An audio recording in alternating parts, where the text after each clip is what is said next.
This is going to be a little bit loose and weird, structure-wise. A bit like my bowels. Ew. This is the pre-birth, isn't it? Pre-cum bit. Is this supposed to be a respectable podcast? This is a new podcast, isn't it? It's not supposed to be respectable. I mean, we should be at least moderately respectful, except to the fucking Dutch, because they did some fucked up shit. Excuse me. Oh, just sucking on good old Stella. Oh. So, yes, should we make mention of the fact that those of you who are out there slumming it with the audio version of the podcast are missing out on some mappage? Yeah, at some point in the episode, I don't know when. I thought it was this bit. I thought we were going to bang it on this bit. We're kind of planning this as we go along, aren't we? We don't know what it's going to be. Should we put a map? I'm quite excited. I mean, it doesn't really make sense for this episode, but put a map on of what we've covered so far before we've done the episode. It might do. Somebody might not know where Indonesia is. No, but we put the map at the end after we've covered it. Okay. Yeah, okay, I suppose. So it's like slowly filling in a jigsaw. Okay, right. Okay, would that be before the national anthem or after it? We should have discussed this before, really, shouldn't we? After that? After national anthem. So, and the afterbirth bit? Yeah. Yeah, okay. Right, so you're not missing anything just yet, and you would have to watch through the whole of the YouTube video to get the benefit of that particular bonus item. There we go. Or just get to the end. But don't do that. Don't do that. No. Although that is where our promotional bit is. We're talking bollocks, aren't we? That's not like us. Yeah, we're supposed to be breaking borders, not bollocks. Actually, I must admit, should we start the podcast or should we just have a... Well, yeah, we should maybe include that in the main body of the podcast. I feel like it's going to be slightly more structured than breaking bollocks. Because that's just you picking a random word and us talking about it, what it means. Whereas we have whole countries to discuss, don't we? Let's leave the content to see what it becomes, and start the podcast, shall we? I'll just have another. I'm excited. Content to germinate. Ooh. Pardon me. I can see the snow falling. A fungus. It is snowing outside, and I can see it through the window. Smell that. Why am I talking all posh? Is it because it's a new podcast? I feel like we have to start as we mean to go on, and I'm talking all posh. Maybe I want it to be on the BBC. No. No. Go on then. Start the podcast. What are you doing? I saw that there was no audio there, but there's not supposed to be, is there? On the laptop channel, no. Yeah, okay. Well, spoiler, you might be getting some audio content. Other than that. Anyway, shall we begin? Yes. I've got to think of an intro.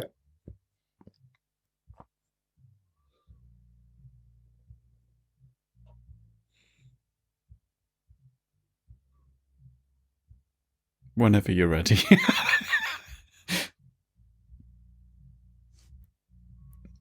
I can hear the cogs whirring. I don't remember if I did that the other day. You should learn how to introduce the podcast in the language of the country that we're discussing. I can look it up. Oh, Jesus, I wasn't serious, but... How... Yeah, but you don't know how it necessarily is going to sound. It's all very well put in translate into Google, but it's not. Is it going to read it to you? Smart. It's done that. How? Why did it? Why? That's spooky. Because you've been Googling Indonesia, it figures it out that that's something that you might be interested in. Okay. Google's spying on us. That's news.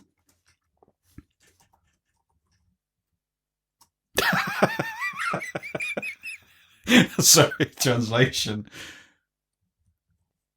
Oh. I'm guessing it's somewhat based on like a mixture of Dutch and Malay. Do you? Are you? Are you? Yeah, that's the words I'm looking for. Go on then. Okay.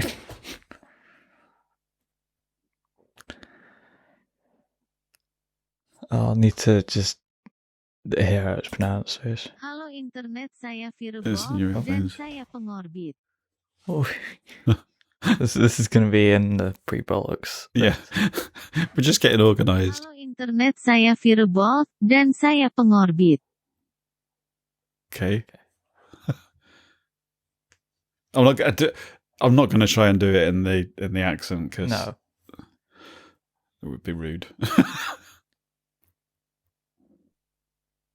Hello, internet. Am I allowed to interrupt you on this one?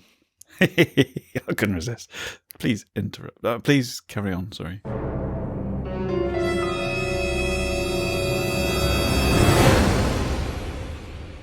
Hello, internet. Saya Firebot. Dan saya pengorbit. Or in other words, hello, internet. I am Firebolt. And I am the Orbiter. That's in Indonesian because this is a brand new podcast and we're kind of not sure how this is going to work yet. It's still sparkling. We just got it out of the box. Welcome to Breaking Borders, apparently a slightly fancier, more informative thing, but we'll see. When you put forth this idea about starting a new podcast called Breaking Borders, fucking stupid. No, I didn't think it was stupid. I just thought it would be too much like hard work. But actually, I'm really excited about it now because I've done my little bit on the music and I know how to entice you. the other thing as well. I don't know if this was your intention, but I think it's a very relevant thing to kind of address the whole idea of breaking borders because there's far too much nationalism going on. And we can just I think understanding each other's cultures and different countries and how they do things is a very important part of tackling xenophobia. I will preface though, this is most of my research was done on Britannica, the online encyclopedia that's kind of like fancier Wikipedia. People used to spend hundreds of pounds on Encyclopedia Britannica, like the set of encyclopedias. You used to get travelling salesmen come round to your house and you would buy the whole set of Encyclopedia Britannica, which was out of date before you even got it. So the information I may have gathered might be biased by Encyclopedia Britannica somewhat, as they have their own perspective. And I might be somewhat biased and it might not be entirely accurate, but I'll do my best to... Basically, if you're Indonesian and listening to this for whatever reason, please don't be mad if I get some things wrong. And do you know what my generation used to do with Encyclopedia Britannica? Chuck them on fires? No. Look up human anatomy. Because that was our only reference point. It was the only pictorial source that we had. Interesting. Actually, from what I remember as well, there was in our school library, there was a few pages that were made of clear perspex kind of stuff, so that you could if you had them all in front of you, you would see the human body in all its full naked glory, and then you would take this top sheet away and it would show you the top level of organs underneath, and then you would take the lungs off, then you could take the ribs off, and it would just take you through the different... should I introduce the format of the podcast since it is the first episode? It's still going to have plenty of bollocks in it, isn't it? Basically, I've written a bunch of notes, probably too many notes, so I'll try and summarize them on the history of Indonesia. I've split up into 3 sections. That's this episode's country. Yeah. It's going to be it's not going to be Indonesia every week, is it? No, that would get a bit boring after a while. In fact, it's not even going to be Indonesia every fortnight because it's going to be breaking bollocks in the in-between episodes, and these are only every 4 weeks. Yeah. But... words. I've split up into 3 sections, which is the early history. Can I just ask, before we get into anything, what how did you choose which countries to do, and how did we settle on Indonesia for the first episode? I randomized a bunch of countries. All of them, or well, I just like got a country randomizer. I picked some ones that I thought might be an interesting first episode. right? Okay. So tried to get them from different places, and then you presented 5 to you, and then you were just like, just do them in alphabetical order. So just as an idea, going forward, are all the countries in this randomizer that you've got, like, that we can choose from? And would that be a good way to finish the episode, would be to do a random choice for the next episode? No, because I've already decided what the next episode is. Okay, but in future we might be able to, perhaps. It's mainly because there are some very small places and territories that... But they could be potentially some of the most interesting ones. Because you're kind of going into micro. But there might be no... Like, there might be so little information on them. Like, just as a test run for one of the smaller countries I know of, I looked up, like, music in Nauru, which is like a Melanesian, Polynesian country. Nauru. Nauru, okay.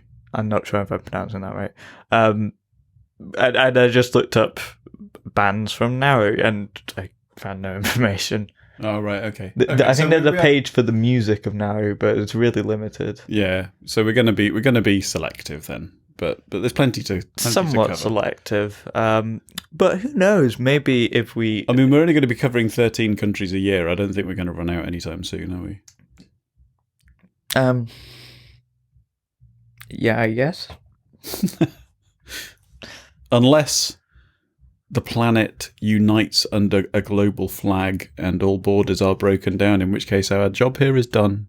Yeah, some countries could actually come into existence while we're doing our podcast, including, and this is a segue into our news segment. Yes. Scotland might be having an independence I think they're promising to have an independence referendum by the end of the year. Is that a new thing? Because I know it's been touted for quite a while, but is that something that has been confirmed this week or something, or? I'm not sure. I'll look it up. I did see something about some court ruling going through, but I didn't see what it was, and I think whichever way it had gone, it was going to end up in an appeal court anyway. Court rejects it 2 days ago. Apparently. Yeah, but it's But I think whichever way it went, it was going to end up in the court in a court of appeal anyway. Interesting. Why did you bring that up? Did you think that it had gone? Well, I did think that because I'd seen like some articles. I don't know. I get half my news from Twitter, if I'm honest, and it's like filtered through so many things. Yeah. A legal referendum will be held after the pandemic if there is a pro-independence majority following May's election. Yeah, that's the SNP's roadmap. But I think polls for quite a while now have shown that there's at least a mandate for it, even if those are within the margin of error. I am taking every piece of news I see about Nicola Sturgeon and the SNP with a huge bucket of salt at the moment, because it's ripe time for smear campaigns. Between now and May, the Tories are going to try to bury her, aren't they? Politically. Yeah, I think she's the most popular leader UK-wide. Which is going to make them really try to do something to kind of... I mean, that's even among the English and the Welsh, I think. Like, it's not. Yeah, well, I think it's mainly like the English and the Welsh probably are less likely to have any opinion of her rather than to have a negative one. Yeah. But I don't know. But it could be interesting if, while we're actually doing this, new countries come into existence as or old ones die, like Myanmar. I don't think it will. No, but it's certainly under A lot of... but they've got their Myanmar, internet back now. formerly called Burma, a lot of countries changed their names, as we'll see. Oh, that was what Burma was. What used to be called Ceylon? I have no idea. Possibly like Cambodia or something. How do you spell it? Ceylon. Because I was thinking that the other day. Cey, not Sey. Oh. Sri Lanka. Ah. Okay. Ooh, it's the Democratic Socialist Republic, apparently. Interesting. Yeah, well, we'll get onto that when we get onto that, won't we? If we're going to get sidetracked into... We've got to stay within the... we are literally breaking borders if we start talking about other countries. Well, it's all interconnected, and, well, I'll get into that when we do. But the other part of this podcast, other than the news bit, is you picked out music. I have, yes. I have some music... I have some news related to music, and I have some kind of music-related stuff. Yeah, this is good. This is not going to be any more professional than our other podcast, is it? No. Well, it's us, so... But it's interesting, though, because, I mean, like... It's not like a vague concept that we're discussing. It's an actual culture, and it's a place where people live their whole lives, and it's a place with history that we don't really know much about. And I think learning about other cultures is really important at the moment. Well, at any point, but even learning about your own culture, you know, we should maybe do. I'm always shocked British countries at how, at some point. Well, we possibly will. I did have the idea with this of possibly. I may have mentioned this in like formulating it live, of possibly inviting people that we know from certain countries. I don't know if we know anyone from Indonesia. No, I would doubt it, and if we do, then I'm not aware of that. Because the other thing, I mean, like in general, I mean, I suppose we could put an invite out on the university thing for if there were any students from Indonesia, but they may not fit our program kind of style. They may not. They may think they're coming onto a serious podcast about their country and be very disappointed to find that we're just a couple of sweary amateurs. Yeah, we are ignorant arseholes, but we've tried to research things. Yeah, we're trying to learn. Come along on our journey with us. Around the world. Other news story is I think tomorrow actually the impeachment proceedings are actually beginning for Trump. Oh yeah, the 8th. Yeah, you're right. Yeah, so that'll be well underway by the time this comes out on Thursday. Yeah, it does. But yeah, apparently there's a few things I know about that basically his own legal team abandoned him, so he's resulted to some interesting characters. We should say, actually, in case anyone comes to this completely fresh and has not heard Breaking Bollocks at all, that this is not how the episode will pan out. We do a news section at the beginning, and then we get onto the meat and potatoes for all you non-vegan folk of our podcast. The tofu and potatoes for those probably who are vegan. For Indonesia, I don't know. It wouldn't be cows. I wouldn't think. It wouldn't be pork either. I don't know. They're a mainly Muslim country, aren't they? Yeah, it definitely wouldn't be pork. There is Hinduism there as well. We'll get into that. But we're in danger of sliding into the topic before we finish the news. Yeah. So with impeachment proceedings as well, Trump refused to testify, which isn't entirely surprising because it would make him a lot easier to convict if he just lied under oath. He's apparently started on another social media platform that's, I can't remember what it was called. Is it Gab or something? I don't know. But it's basically it's a lot less restrictive in terms of it's used by a lot of far right people. And he's not banned from it. So. Oh, speaking of far right people, Andrew Neil's trying to start up his own Fox News style news network in the Who's UK. he? He's the fat Scottish guy that used to be on the BBC. Is he far right? Oh, he's very. He used to be a Tory councillor. I didn't know that. Yeah, they hide it. They try and hide that sort of stuff on the BBC, but it does make you think, hang on, who are they actually like hiring here? And like, is this balanced? He's starting what, a Fox News style? Yeah, he's calling it GB News. He's inviting like a bunch of twats on. Nick Ferrari, I think, Julia Hartley Brewer. Okay, that's worth avoiding. Nigel Farage might be on it. Fucking hell. Actually, I used to, or until very, very recently, I used to like.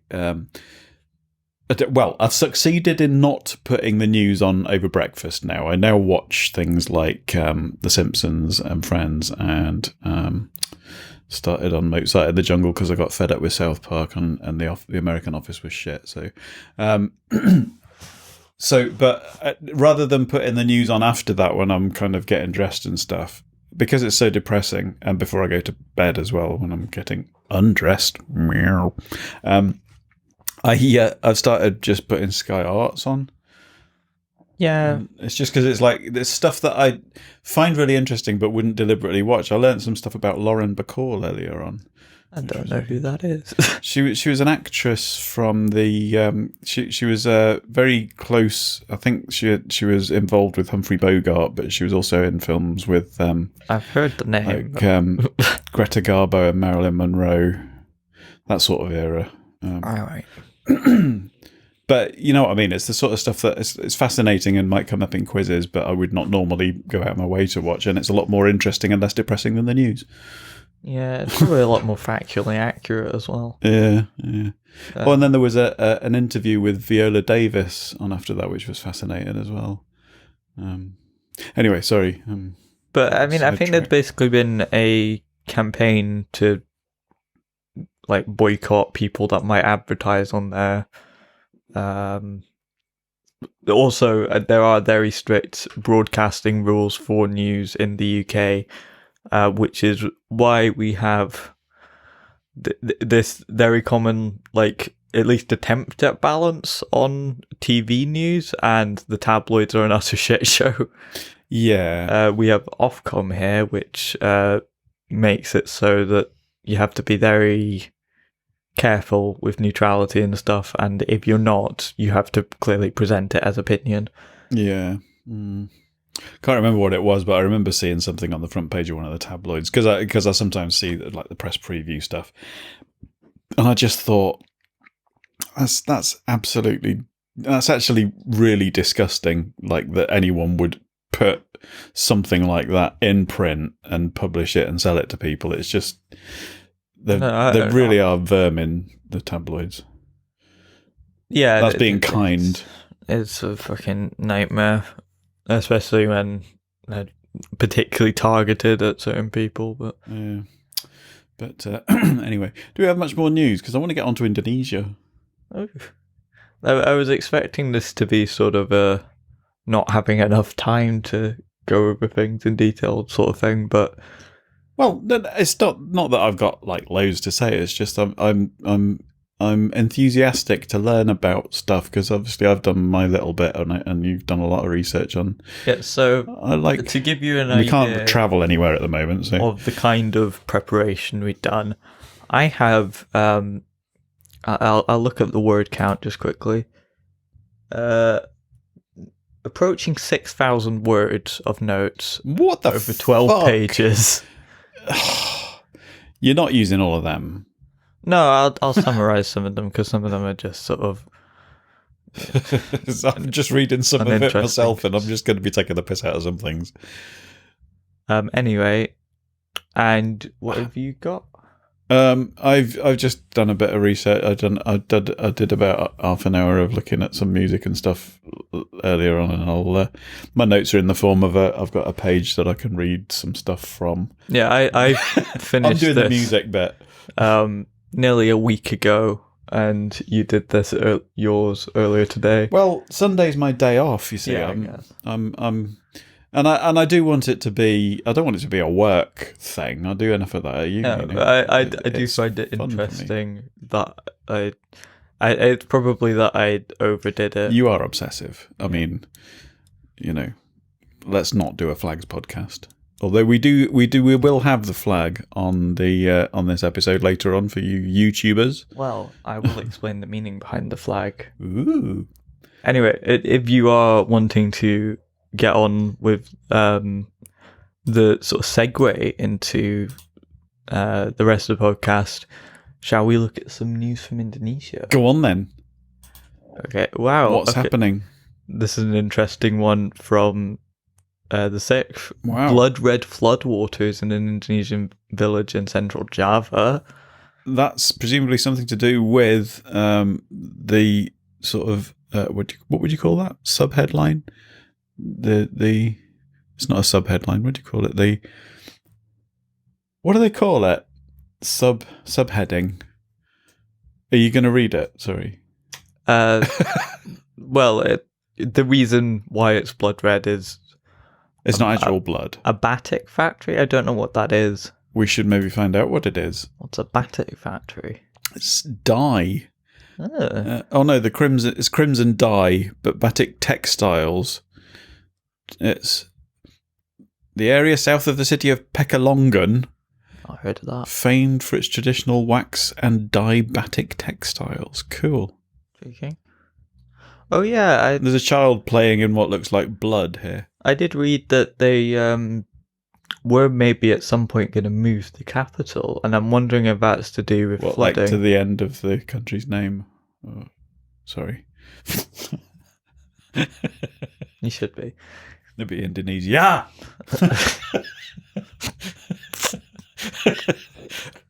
Pardon me. Yeah, I can't remember where they were going to move. It might have been Palembang. Bless you. Palembang's going to come up quite a bit in the history. What was my name in Indonesian? Pengorbit. Pengorbit. Presumably the peng bit is Pengorbit is the part of the orbiter. Well, it might be the part. It might be. Tigers escape and kill a zookeeper. I like this one. What? Indonesia bans forced religious attire in schools. I guess that's a good thing. Yeah. After a Christian student was pressured to wear a Muslim headscarf in class. So, yeah. Oh my god, the most important news ever. Oh my god! The mother of an iconic instant noodle flavour has died. What flavour was it? Mee goreng. Mee goreng. What? Yeah, but what is that? Let's read more because I want to know what flavour mee goreng is, what it actually tastes like. A flavour development manager. Mee goreng. What is mee goreng? Fried noodle flavour. Fried noodle flavour noodles. Interesting. Yeah, okay. It tastes like fat. Dragons of Komodo. Oh, okay. But heard they are fucking ferocious things. Well, see, that says ZooQuest team sailing to Komodo Island. Because Indonesia, is it not lots of islands? Yeah, it's an archipelago. What does archipelago mean? I look at the... I mean, it essentially just means like fractured collection of island, that sort of thing, but I'm not sure. See, this allows me to possibly just slip in my previously known slightly amusing anecdote about Bali. Go on. Well, Bali is one of the islands, isn't it? Yeah, it's Indonesia. East of Java. Yeah, when Queen were recording their, I don't know which album it was, but it's on the Magic Ears documentary about when they were in the studio recording for the kind of Magic album. That apparently one day one of them came into the studio and one of the other band members, they were supposed to be recording for the album, and one of the other band members had said, I won't be in today because I've gone on holiday to Bali. And they had to abandon recording for a fortnight, and because then apparently the response to that was, well, if that fucker's going to Bali, I'm off skiing, and and they had to come back to it later. But yeah, that was my slightly amusing anecdote about Bali. Oh, and there's a reference to it on a song on the Miracle. Was It All Worth It? The song on the Miracle album. They sing, "We went to Bali, saw God and Dali." Okay. So mystic, surrealistic. Archipelago comes from the ancient Greek archi, meaning chief, where you get like monarch. I thought you were going to say cheese then. Where you get like monarch and oligarch from. Oh. I guess. And pelagos meaning sea, which makes sense because like pelagic fish. I wonder if it's got any relationship to the or in its etymology to the word arch, because you've got like a sort of an arch nemesis or a it all mean chief. So like archbishop means chief bishop. Cool. Intriguing. We're learning stuff about Greek, not Indonesian, but linguistic stuff. Well, that'll come up a fair amount, I imagine. Not to be confused with arpeggio or a cappella. Why would you confuse archipelago with arpeggio or a cappella? I mean, arpeggio I can kind of see. A cappella probably not. I suppose there's pella in it. Yeah. But anyway. So next. Should we? I mean, we're half an hour in, because I was thinking about having some. I saw this one. Carry on. An influencer. I think they're possibly American originally. Was apparently illegally living in Bali, and I think she made some post about getting to know other cultures, and then the authorities found it and deported her. What, for wanting to get to know other cultures? Well, she was illegally there, apparently. Oh, right, okay, fair enough. Because they went viral. She didn't get a visa, obviously. Oh. I thought when we're going to do a bit on some of the music that we would maybe listen to a little bit of each thing and then just leave it playing in the background to give some flavour to the episode. So would you like to do the first music thing, or do you want to finish the news first? There's an important bit of news that I saw a while ago while just researching this in general. So this volcano? Would have been, well, the volcano, yeah. So I remember seeing that. There's always volcanic eruptions. But there's a lot around there, isn't there? Yeah, it's a lot of plates there. Yeah. Is it not known as the Ring of Fire? It's part of it, but I think it's got the most active volcanoes in the world, possibly. And I'm not talking about the Johnny Cash song. Or the Morning After a Really Bad Curry. Here it is. Possibly the world's oldest animal cave painting found in Indonesia. Meaning a painting of an animal other than a human. Yeah. Because I think they have found like handprints in caves in like Spain and France that are probably older. Right. But thought to be 45,000 years old, thought to be a picture of a pig, a warty pig, I believe. I remember seeing something it's from not Pumbaa, is it? The QI Twitter account on this. 2 handprints above the back of the pig. What's that about? Also appear to be facing 2 other pigs. Yeah, I think it was like a pig watching other pigs fighting. Oh. So it's interesting. It's like, could this be like one of the early examples of like an attempt at naturalism, even if they're like painting what they've seen of? That's an interesting thing, though. The thing about the handprints there, that the handprints on the wall, the artists would have had to place their hands on the surface before spitting pigment over it, and they hope to be able to extract DNA samples from the residual saliva. Interesting. So I wonder how well preserved that would be. I mean, they might even be a different species of human that long ago. Yeah. I'm not sure though. I think most of them have probably gone extinct by then. Other than Neanderthals and that one up in Siberia. And I don't think you'd find Neanderthals down there, so they're probably Homo sapiens. But yeah.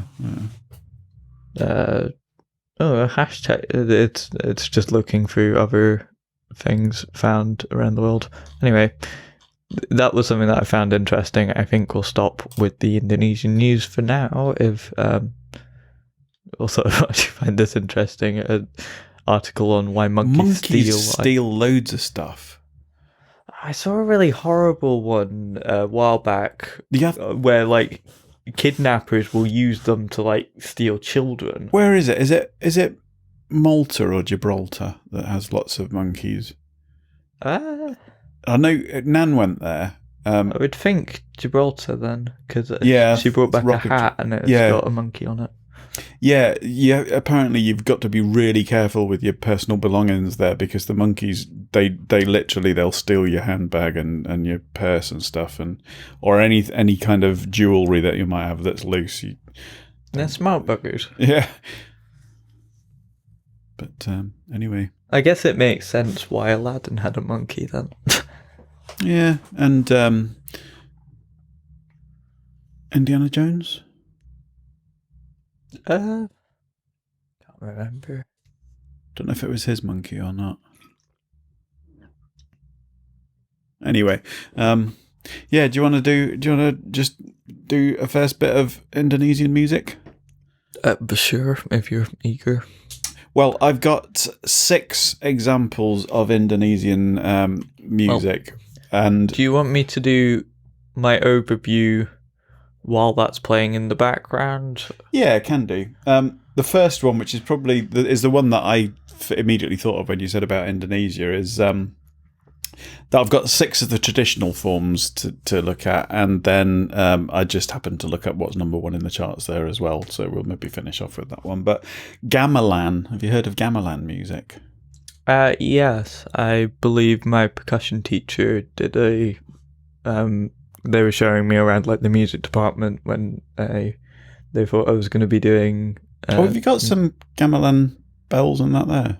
I think they basically got them in for his composition. Well, I mean, the word comes from Javanese, which means mallet or hammer, apparently. And it's you get orchestras of 50 to 80 people in. You basically using local percussion drums and metallophones, and it's very unique in its sound. I shall play a little clip of some.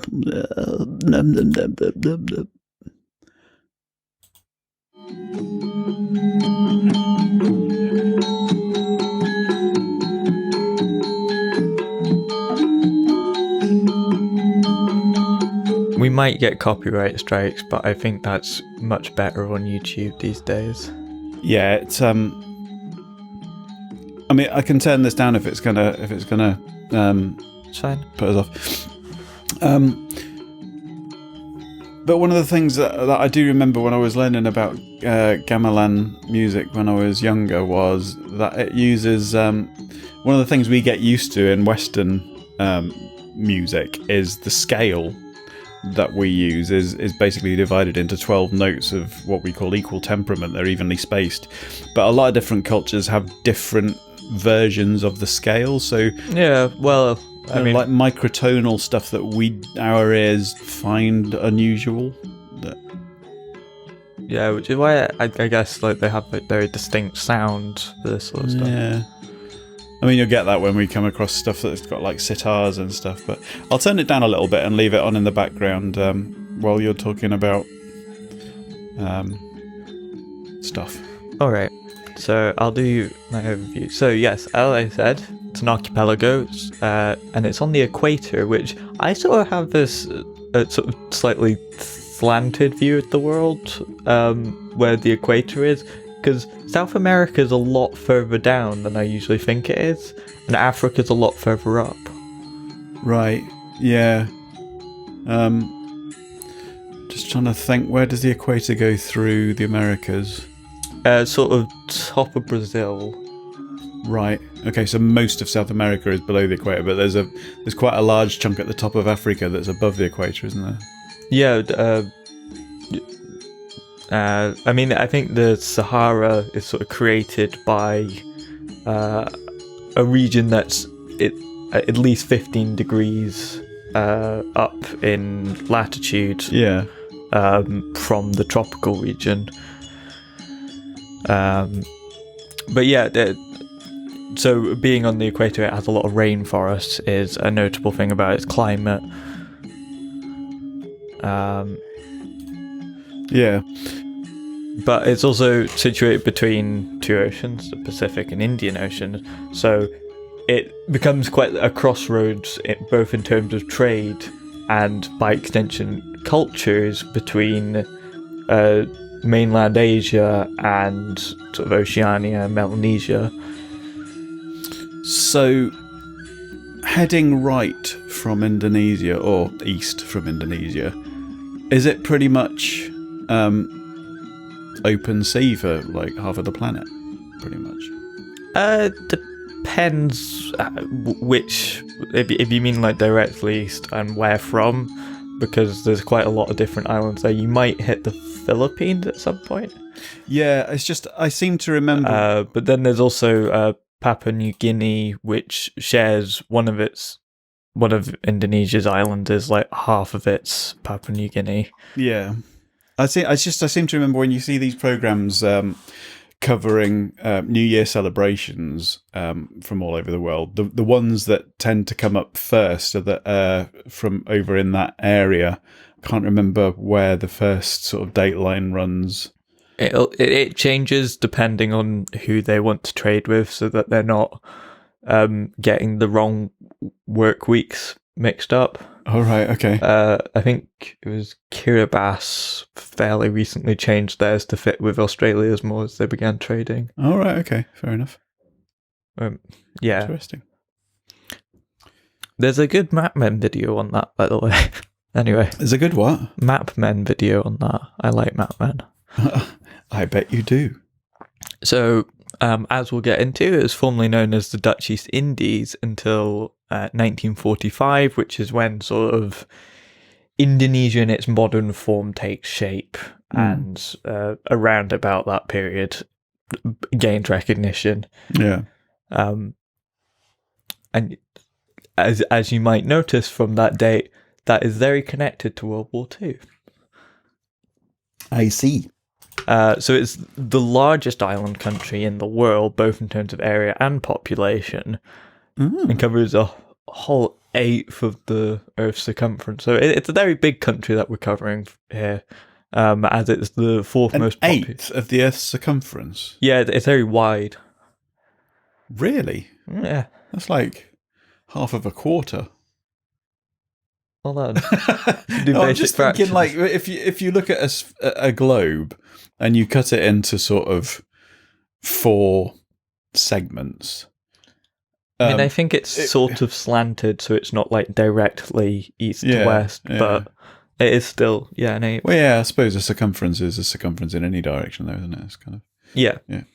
But although the Earth's slightly squished, but anyway.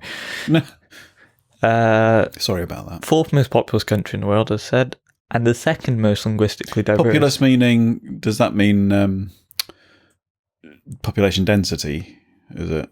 No, just population numbers. There are far more dense places, because a lot of Indonesia, I think, is rainforest. So, of all the countries in the world, it has the 4th biggest population. Yeah, so it'll go China. I had no idea Indonesia was that India, big. I think of it United as like States, a sort of, then Indonesia, just like a sort and I of think chain. Brazil or Pakistan. I think of it as a chain of relatively small islands, but I mean, that might be more close to like the Philippines, but even that's bigger than the UK population-wise. Wow! Oh, we're really learning stuff here. Like there's a circle that you can draw around sort of Southeast Asia. Population 267 million. What are we? We're about 70? 65, 66 million. Yeah. There's a circle you can draw around about that area, sort of with China covering some parts of India, Bangladesh, that sort of area, and it encompasses half the world's population. Wow. Interesting. I mean, I kind of expect that of like China, because I know that China has a huge population, but it's quite a large area, isn't it, China? So yeah, there's huge parts to the west that there's fuck all in. Yeah.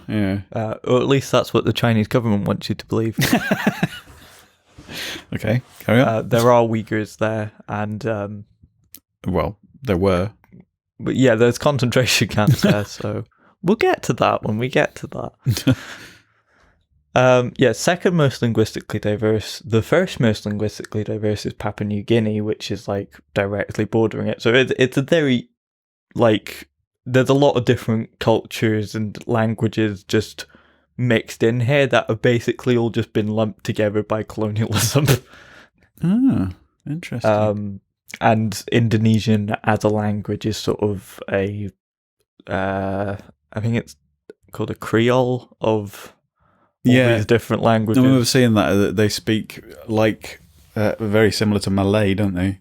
Yeah, it's based on Malay, but it's very complicated how languages. That's a huge Islam percentage for the religion. Yeah, which I didn't expect looking at the history, because they sort of have soft power. This struck me actually when I was looking at the music side of it, that a lot of the traditional stuff has a real kind of Middle Eastern, Arabian kind of feel to it, and I tend to think of Indonesia as more sort of Far East. But it's because of where it's situated, like right in the passage between the Far East and the like West Asian world. It sort of has this interesting melding of Indian, Arabian, and Chinese cultures along with indigenous ideas. Yeah, I get that. Yeah, that's cool. Yeah, so economic and cultural crossroads. Sorry, I'm just reading your notes here, and I love the name of the ruling party. We'll get to that. Sorry. So a lot of why the Dutch wanted them was kind of to do with their spice islands. The Dutch wanted them? Well, yeah, Dutch corporations that were essentially just benefiting the Dutch government. They were known as the Dutch East Indies. Did you already say that? Yeah. So situated between four different tectonic plates. We're not the only colonialists then. No, all of Europe's pretty bad for this, apart from weirdly Russia, but that's because they had their own problems. Yeah, but only part of Russia's really in Europe, isn't it? Yeah, they had more like land colonialism. Yeah. We went abroad because that's what the Brits do, apparently. The Netherlands did that, the Belgians did that, the French did that, the Portuguese did that, the Spanish did that. I feel like there was some. We didn't want the Germans to do that. I mean, at the time that all this was going on, it would have been the ruling monarchs of the different countries that were possibly just competing against each other. It was all just family rivalry, really, wasn't it? At some point, although I think in the later parts of Dutch rule, they were mostly parliamentary. Even if they do still have a monarchy, in a similar way to like we have a monarchy, but she doesn't really have any power. Okay, carry on with your history lesson, cultural lesson thing. Yeah, and then I've just got some general facts and stuff. So, largest city and capital is Jakarta. It's got 10.7 million people. I think that's roughly a similar size to London. That's a lot. That used to be called Batavia, which we'll get into. Like I said, 267 million population, a GDP of 3.3 trillion, 7th in the world.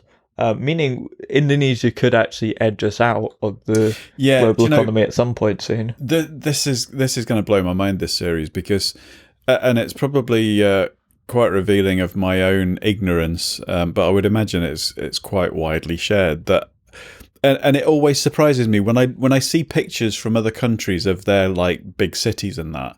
It always surprises me the scale that some of these places are on, and you sort of think, wow, that looks far more. Yeah, London's quite unusual for a European city, and that is very tall.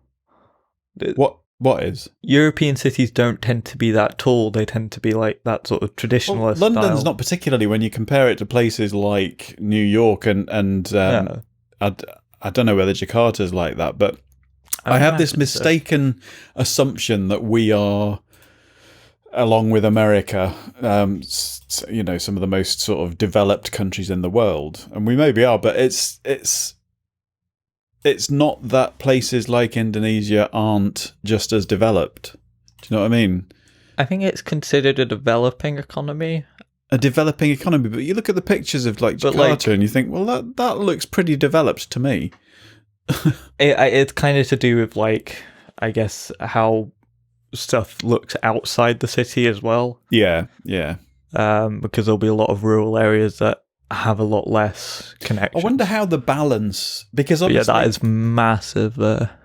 I'm thinking in terms of how our cities and general broad culture compare, and the time that they would have developed. Because you saying that it's a developing country, but you look at Jakarta and you see a really developed city. But the difference between that and the kind of rural areas, well, like China's considered a developing economy as well. Yeah, but the difference between the sort of inner cities and the rural areas is going to be a far bigger contrast than it is in some of the first developing countries like ours, and some of the European countries, where, because I think other countries will have had contact with the capitals in these less developed countries before the rural areas have had a chance to develop. Do you know what I mean? Like, we'd have been doing trade with Indonesia, or other places would have been doing trade with Indonesia through the capital, right, before the country itself had actually developed. So the capital developed a lot quicker than our capitals did. Well, I mean, that's largely how, I think, other than like the food resources nearby sort of actually become bigger. It's just by how easy it is to really trade with it. It's like London's fairly near the coast. It's got the Thames running through it. Yeah. You can trade with it fairly easily. I wonder how much of what we're talking about is absolute bollocks. Yeah. I mean, it's interesting just discussing it and learning. Like, New York's fairly easy to trade with. Los Angeles fairly easy to trade with. Yeah. San Francisco, all these places that, like, the main reason these cities sprout up in the modern age is because trade, which we'll get in. Indonesia trade is very important too, but it'll be probably quite important to a lot of the history we look at. Do you want to get towards the end of your general facts section, and then I'll chuck another bit of music in, maybe? So they use the Indonesian rupiah as a currency. Their official language is Indonesian, as we said, but there's around 700 recognized languages. That's ridiculous. Yeah. What is a recognized language? I mean, how many recognized languages would you say the UK has? I don't actually know this, and I don't know whether you do, but probably English, Welsh, Cornish, Scouse. Sorry, I'm not sure what's a dialect and what's a language in Scotland. I know Gaelic's Gaelic. Well, Gaelic in parts of Northern Ireland as well. Yeah. Irish and Gaelic. Yeah. So probably about 6 big ones. 700 languages.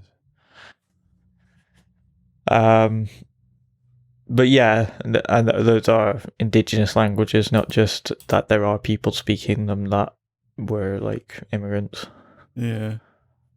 Largest religion, 86.7%. I think that's higher than the percentage of Christianity in America, is Islam.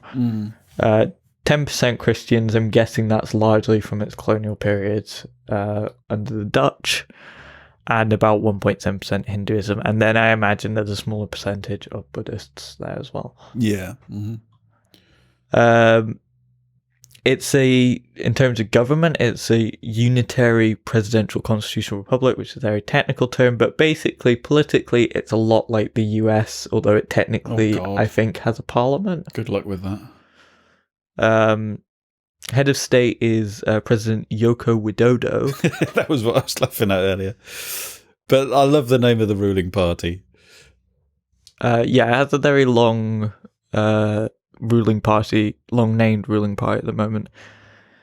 Indonesian Democratic Party of Struggle, which sort of puts itself as a centre-left nationalist party, although politics, what those words mean, change a lot in different countries. Oh, that's one of them words that just, when you repeat it to yourself, seems really weird. What? Struggle. Okay. We're going to need a toilet break halfway through, aren't we? Basically, one of their big ideas in terms of Indonesian nationalism is Pancasila. That sounds like food. What Pancasila is, it basically just translates as 5 principles or 5 tenets. Is this national philosophy? Yeah, these are roughly translated as belief in the one and only God, which in this case is Allah. Really weird concept of a national philosophy. Can you imagine trying to claim that there was a national philosophy here? I mean, it's sort of part of their nationalist movement, moving out of the colonial period. Just and civilized humanity. I like that one. The unity of Indonesia. Democracy guided by the inner wisdom and the unanimity arising out of deliberations among representatives, essentially just democracy based on debate. And social justice for the whole of the people of Indonesia. I mean, aside from the belief in the one and only God, I think I agree with most of that. I'm ashamed to admit that I'm pleasantly surprised at that set of philosophical national philosophy from a country that is so high percentage Islam. And the reason I'm ashamed is because I think there would be an assumption that there wouldn't be that. I don't know. It's my westernized Christian kind of society. Like in when the UK, the Tories claim to want to respect the dignity and equality of all, that doesn't always happen in practice. Yeah. They'll sort of use that as nationalist imagery, I'd guess. Especially with how they treat some other countries that have since arose from around them, which we'll get into in the modern period. Anyway, last bit of general facts is about the flag. Yeah. So it's red on top and white on the bottom, which is almost the exact same as Monaco. Is that literally it? Just a red and white stripe? Yeah, well, I imagine it's a very old flag. Right. Because it's the naval jack of the Majapahit Empire, which was way back in like the 1300s, thereabouts. Okay. There's various ideas on what this could mean, but the one used by the sort of forefather of Indonesia in the modern age, Sukarno, is that red means courage and white means purity. I see. But another idea is... not for blood and cocaine, then? Well, another idea is that red is the body, so I guess blood in that case, and white is the soul, so I guess cocaine. Okay. Do you fancy a toilet break? Sure, and then you can play your second piece if you want.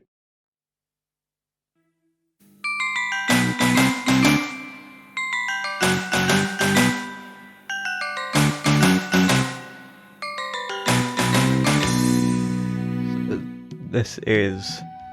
Do you want to introduce it? It is called Tembang Sunda.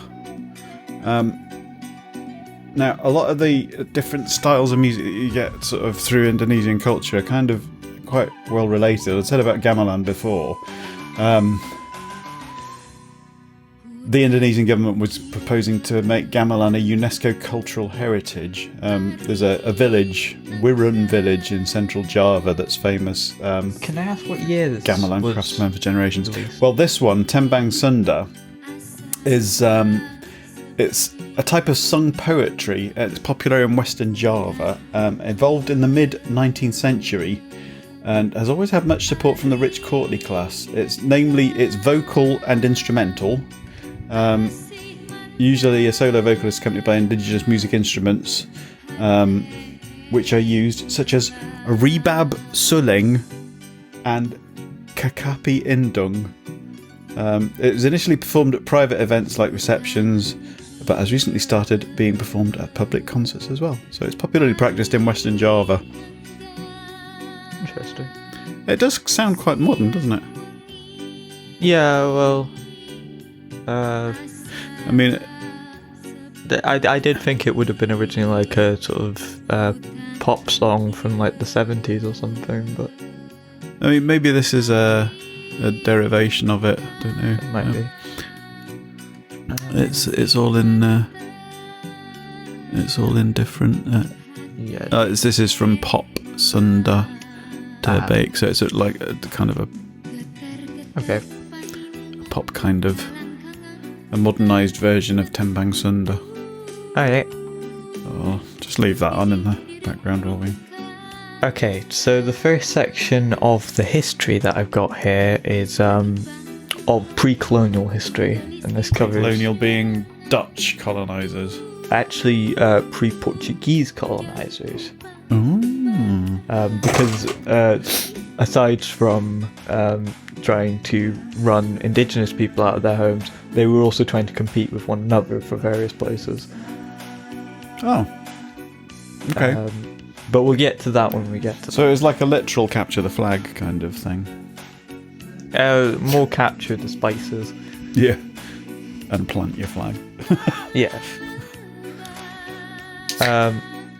So, I mean, we'll probably stop around the year 1000 to play another song if you fancy that. Yeah, that's fine. But this will cover it from the 1st century to 1511. That's quite a long time. There's not a lot of information early on. Yeah. But we have some early things about them trading in the early centuries, AD or CE, depends what you use. But they may as well gone to other parts of Asia before. One interesting thing, though, is records of history made by a Roman historian, Pliny the Elder. I've heard of him. Yeah, he's quite famous. That's probably why then. Suggests that they had already sailed to the East African coast in the 1st century CE and possibly settled Madagascar at that point. See, they've ruined Madagascar for me. I can't see that country's name without seeing a cartoon giraffe in my head. But interestingly, Madagascar, at least for a while, is probably more culturally Malay than African. Interesting. Despite its geographic position. So they sailed... Is that where vanilla comes from? Maybe? Yeah, it's where a lot of the world's vanilla comes from. That's interesting. And Madagascar's Sailed in across the the whole Indian Ocean. Ocean in the 1st century. That's really quite a big deal.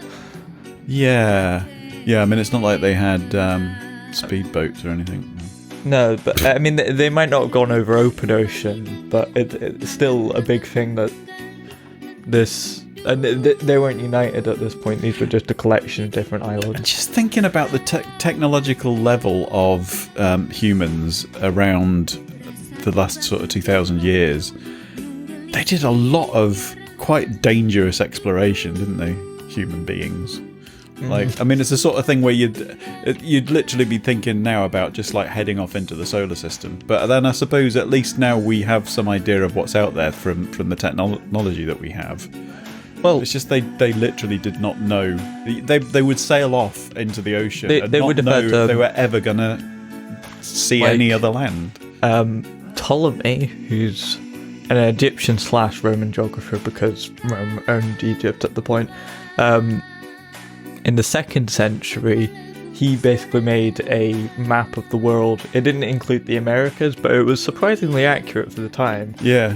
Because just a bunch of complicated maths and readings to do with the sun, and you can apparently get a pretty good measurement of that sort of stuff. Well, it's weird because when you sort of think to yourself about that famous photograph of the, of the planet Earth from our sort of early space exploration, and you think for the vast majority of our sort of exploratory past, we did not know what the planet looked like from the outside, if you like.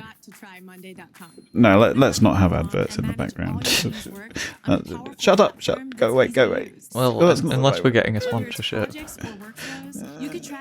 Skip ads. There we go. All right, sorry, carry on. Are you playing the whole thing? No, I can stop it if you want. Oh, that's fine. I just thought in the background it was alright, but ads came up. Right, so carry on. Yes. Yeah, so he mentioned Ptolemy, some things that might have referred to Java, and to Melayu, which is like kind of the general term for the culture around that area in Sumatra. That made me think, because Javanese coffee is quite famous, but I was just thinking, we drink, because we get the Nespresso capsules, don't we? We get Indonesian coffee. But that's only after the colonists come over, because coffee didn't naturally grow there, I don't think. All right, okay. They basically just imported what was popular to Europeans at the time and started growing it there. Cool. Which is also why tea's quite a big thing there. So, who lived there before the colonists came? Well, various islanders, but they weren't really united. There were a bunch of different disparate kingdoms. However, we start to get some more information when China starts trading with them more regularly. China. When they start taking like longer voyages, because Chinese technology is advancing, and also they start writing, which is quite useful. So there's various estuary kingdoms that begin to pop up, particularly around Palembang, as I said. It says city here, but to be honest, it probably isn't that big. That's around about the 7th century. Also, China in the 5th and 6th century mentions something about Persian resins. Oh, okay. Which suggests like they were taking stuff from Persia in West Asia and Persia becoming like a trade hub. There's all of these names that we know of China. like historical names of countries. What was Persia? Around about Iran. Right. Yeah. Okay.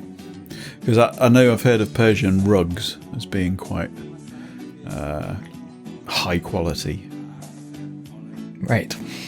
But I'm sure we'll get onto that when we get there. Although I think some of those, given like the trees that they had there, would have been native Indonesian resins. They might have just referred to them as Persian. I'm not sure.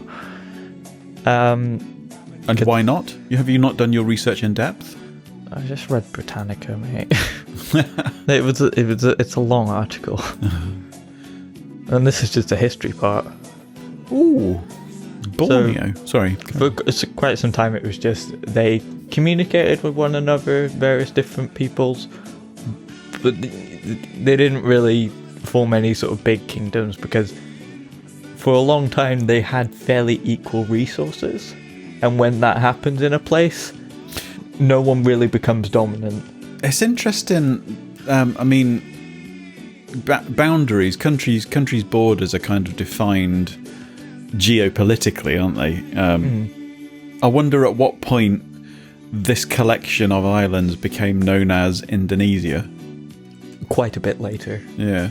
So at this point, were they just kind of islands that had different tribes on them? I think from what some cursory research I did, I didn't note this down, but I think it was a German geographer that came up with that idea in the mid-19th century. Right. Okay. With the term Indos meaning Indian and Nesia meaning islands. Oh, right. Okay. Yeah. And we just keep getting adverts coming up. Let's just stop the music. Yeah. There's gonna be ads in between everything. So Yeah, carry on. Okay. Yeah, and then it sort of forms under Dutch rule. Right. We'll get to that. Patience. Right. And this is why it's quite linguistically and culturally diverse, because it's not really any... There's a bunch of stuff here about how religion started to spread here. So, first of all, Started to Hinduism. spread there, so they wouldn't have had any of their own, perhaps? There were indigenous belief systems, largely based on local geography, like holy mountains and stuff. Right. Which I suppose it would make sense if you're seeing volcanoes exploding. They could be angry gods, wouldn't they? Yeah, which actually makes them very receptive to a particular type of Hinduism, Right. called Shaivism, I think. I've heard of that. Basically, I think... Is Shiva not a god? Yeah. Yeah, it's the part of Hinduism that specifically worships Shiva. Yeah. Who is, I believe, a mountain god. Ah. So, Brahmins apparently went over heard of that. and began teaching them. Cool. This is making me think of Moana. Where is Moana set? Polynesia. Which is? In the middle of the Pacific. Right, okay. It's set in like Tahiti near Hawaii, so quite a bit of distance. No, there's the thing about the sort of mountain gods and volcanoes and stuff. There was a short, I think, before that. What is it called? Which has a couple of volcanoes singing to each lava. Yeah, I think it's called Lava. Yeah, that's the song. There's a couple of volcanoes that fall in love, and but I mean, it seems silly talking about cartoons, but it is a kind of a metaphorical representation of the kinds of god stories that they might have had in primitive cultures. You know, the kind of mythical kind of god figures, if you like, the stories they would tell about them and stuff. Also, some Sanskrit inscriptions, which I believe means I think Sanskrit's Indian. Indian ancient language. They've got loads of words for love in Sanskrit, apparently. Well, I imagine that's where the Kama Sutra possibly comes in. I don't know. Maybe. I think that was written some centuries previous to this. Anyway, so they found some inscriptions that suggested that this wasn't just about trade as well. Right. They were quite respected in Indonesian culture early on. I see. And perhaps they even went to war a couple of times to become more influential. Amazing. Anyway. Meditation. I like meditation. I do a bit of that now. Yeah, so they sort of began influencing through local politics, that sort of thing. And then we get about a Chinese pilgrim who wrote about Palembang, saying, hey, this would be a great place to put a Buddhist temple here. All right, okay. Or like some sort of hub for Buddhism in that area. And that's how Buddhism sort of comes together. And these sort of meld together because they're not entirely against one another, Buddhism and Hinduism. Right, yeah. And these meld together with indigenous religions into, I think they call it Shaivits Mahayana or something. Okay. We'll see it. Yeah. It'll come up. I do respect the Far Eastern religions, I think, more than the Western ones. To be honest, I'm fine with any religion as long as it's not Abrahamic, because they're just boring. Yeah. But Buddhism especially. I think Hinduism is probably my second favourite religion. Be aware, though, they are Buddhism to a somewhat lesser extent, but it is still used to basically justify persecution of other religions. Well, I suppose there's going to be different forms, isn't there? I mean, Zen Buddhism doesn't really have a deity, does it? Well, the Buddha's just sort of an enlightened teacher. Yeah. But anyway, do carry on, because we won't get through this otherwise. Yeah, so from Palembang, a kingdom starts rising up called Srivijaya Palembang. This is just sort of a trading place. We should visit all of these countries. At some point, maybe. Yes. And the Chinese actually used this kingdom for tributary trade, which is basically where they pay them to do their trading for them. So they're like a distributor. Kind of, Yeah. which kind of makes sense from their geographic position. Yeah. And they started, I think, to kind of monopolize on this position. I can't remember where. Why wouldn't you? Well, yeah, there's not a lot about monopolies in this area. Incidentally, just talking about news, Indonesian news, wasn't there a plane that went down there a few weeks ago? I remember that being in the news around about the same time as that volcano blowing off. I do not know. It might have been Malaysia.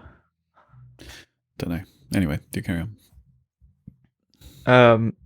Which gets confusing because it's often referred to as Malay here because Malaysia and Indonesia are very linked, Yeah. even though they're separate countries. Because they're very close to one another. At least Sumatra is. But this begins to decline when the Chinese start doing more of their own trading. Yeah. And go directly to centers of production in Indonesia rather than using Palembang as like a trading hub. Yeah. I'm thinking the size of Indonesia's blowing my mind a little bit because I suppose a lot of the area that it covers will be sea, won't it? With it being islands. Yeah. I'll just quickly get up a map. Just Good idea. so we're It not. would help if I knew what we were actually looking at.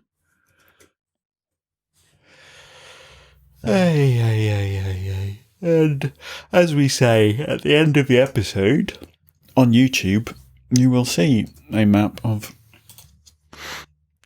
where we have visited and where we are looking at. So, just to find Palembang on here. Yeah, Palembang's on southern. That's quite a big island. Sumatra. That's just Sumatra there. Indonesia goes all the way over here. Right, okay. So you can So see now, that island that's underneath Malaysia there, is that part of Indonesia? this one. Yeah. Yeah, that's Sumatra. Right, okay. And Palembang's where Srivijaya Palembang sort of had its empire here. So China was coming down this Quite a way. selection of islands there, isn't it? Yeah. Just pull back a bit. I would like to see how it compares size-wise to the UK, that main island there. And I mean, be aware, I believe this is a Mercator map projection.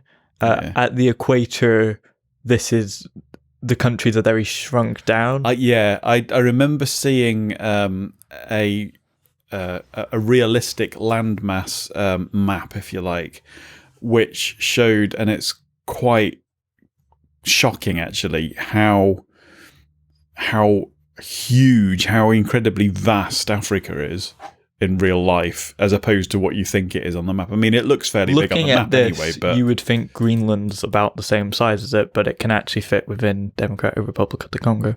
Yeah, I mean, Africa's just fucking massive, really, isn't it? It's Would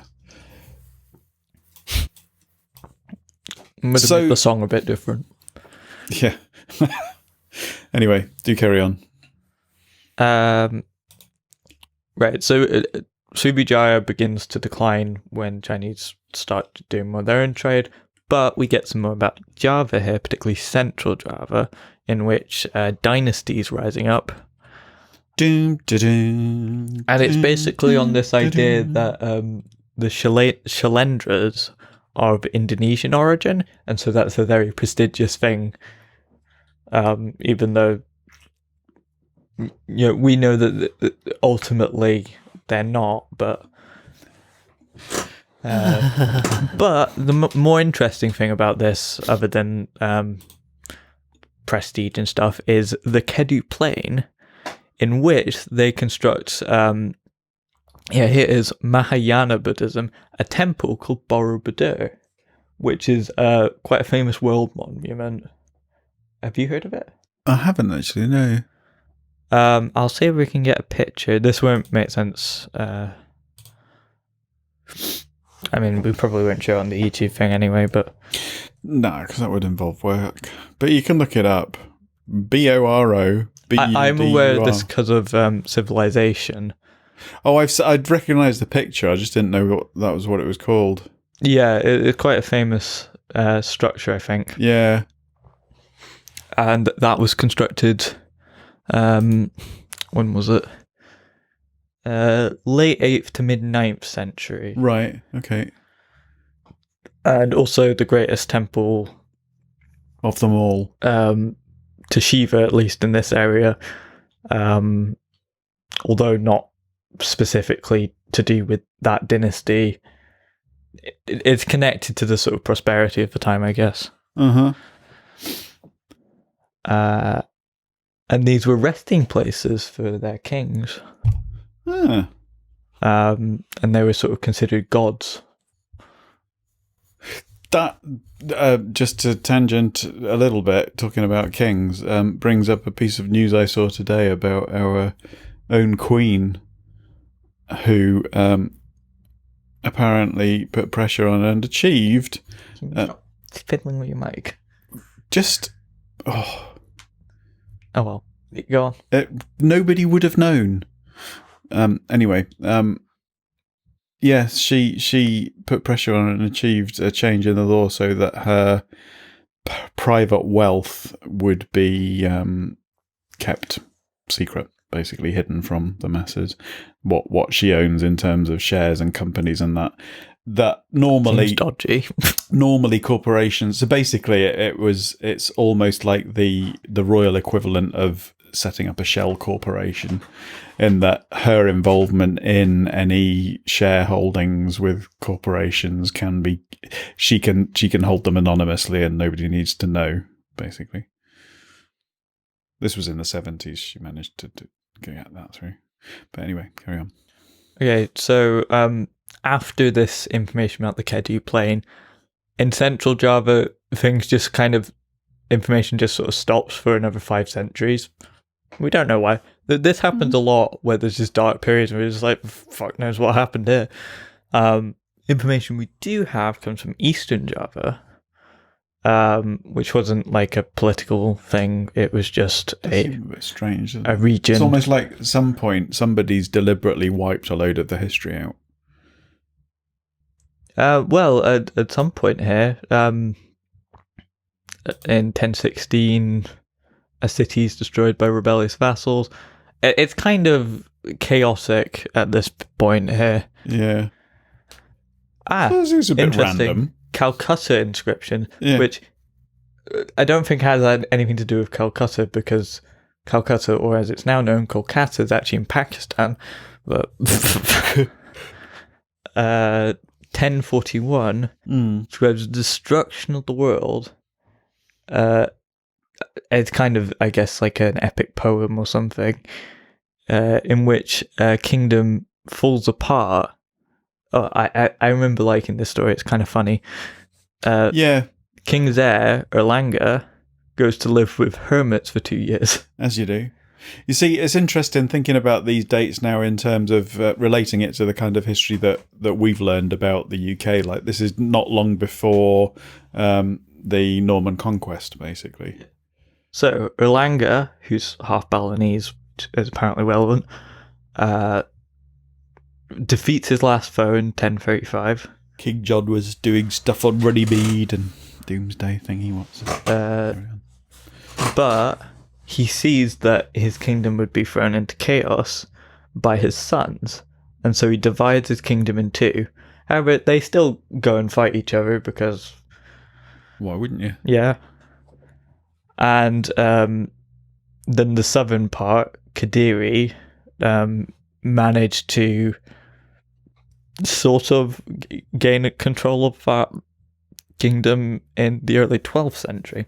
Anyway, I said that I was going to stop at around the year 1000 to let you play your next thing. Yeah, it's all chaos, basically. Dangdut. Dangdut is my next musical. It's very popular in Indonesia, apparently. It's termed as their own pop genre, and it has borrowed heavily from Hindustani and Arabic music. It's said to be the roots are said to be in Arabic qasida, and is also inspired by Western rock and Malaysian film music. And here is an example. I can see the film music there. Yeah.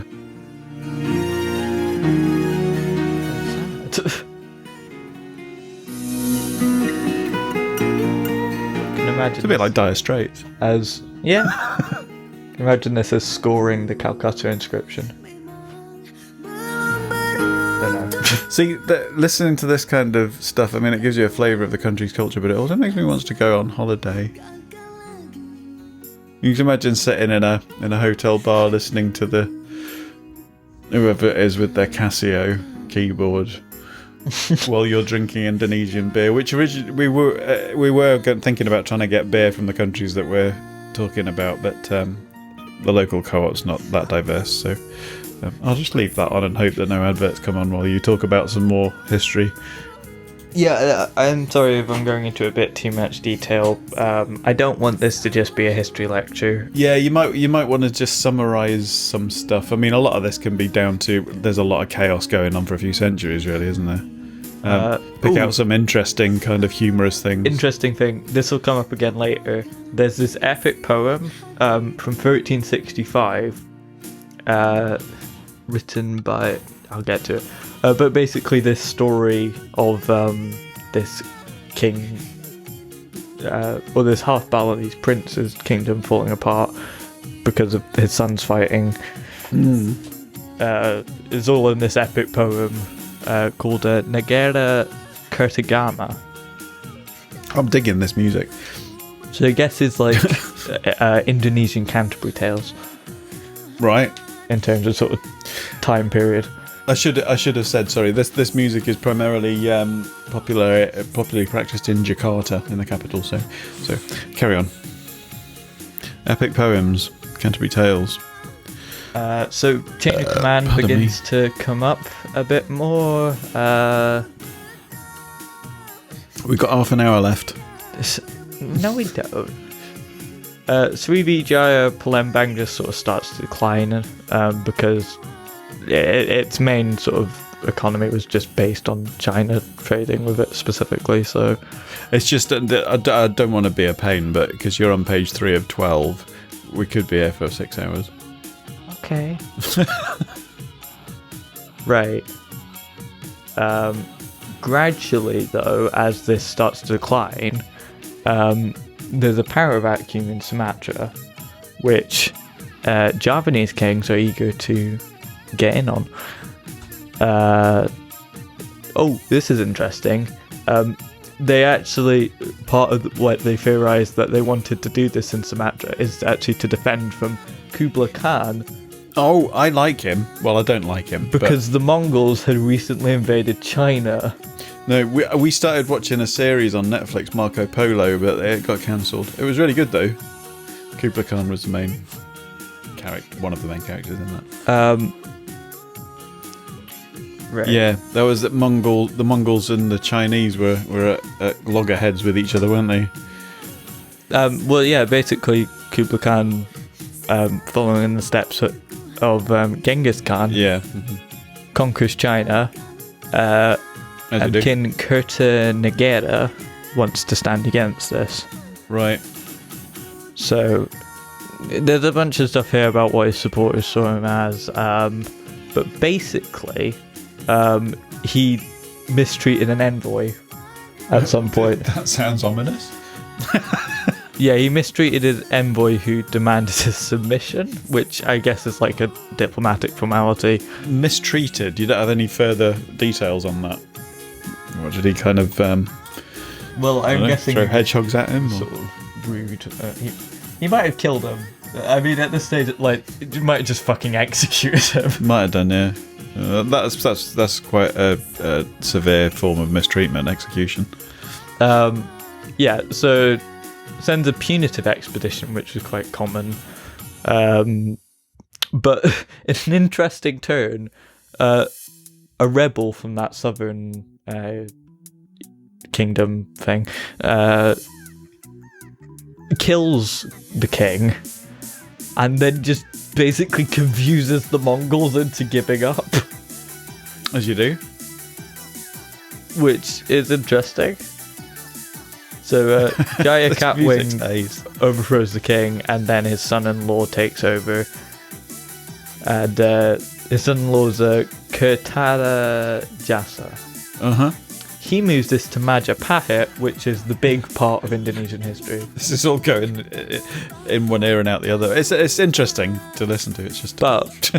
And this is one of the few Indonesian history figures I've actually heard of. He begins to establish authority. Who's this? With the help of Gajah Mada. Have you heard of Gajah Mada? Yeah. I haven't, actually. In the 1300s, who's some renowned soldier. I've heard of Mad Ganja. This is because he's the leader of Indonesia in Civ 5, essentially. Ah, right, that's how you've heard of him. Yeah. Okay. So, actually, they had a queen, which I was a bit surprised by, Kertara Jasa's daughter, and Java begins to get a bit more power in Bali, Sumatra, Borneo. We're beginning to get some bits of unity here, and then begins the golden age of Indonesian history of after 1350, Gayam Wuruk comes into the power. Right. I'm wondering. Obviously, this is an experimental episode, like the first time that we've kind of done this. Is it practical for us to do justice to a country's history in one episode? I did think this about some places, particularly China, India. Because this is fascinating, Egypt. but I feel like the amount of work you put into it and the amount that we could get out of it, I feel like we would be rushing through a lot of it if we didn't make a part 2. Perhaps. We'll see.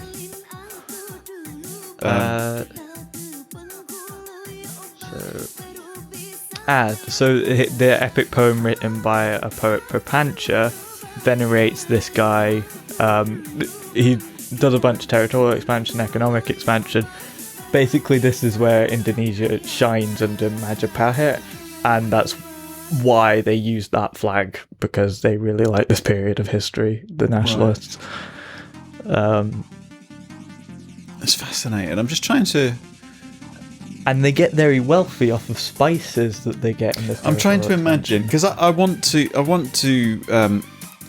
Part of the reason that I say about potentially doing a part 2 is because I want to get a real flavour of the culture, and to really, one of the things that we do, I think, or the part of the value of what we get out of doing these podcasts is really thinking about stuff, and I don't want to rush through it. Do you know what I mean? This is the third sort of bit of music that I've kind of introduced in it. You know, unless we were going to keep going for like 3 or 4 hours, we're not going to get through everything. Like, I feel like we should do a part 2, because I think it's interesting, and I'm just trying to get a flavour of how it feels looking back. We get a kind of flavour of history from what we're taught, and what you will have been taught about history in school will be quite different from what I was taught, because I was taught in an English school, and you were taught in a Scottish school. But I'm trying to imagine how it feels to have this stuff that you're talking about now as your cultural history, and that to be... Well, I remember there was quite a period of Indonesian history where basically they were taught colonial versions of their history.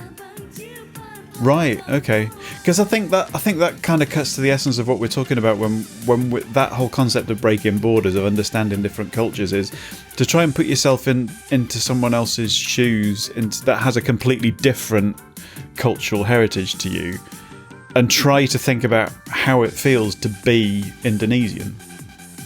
Do you know what I mean?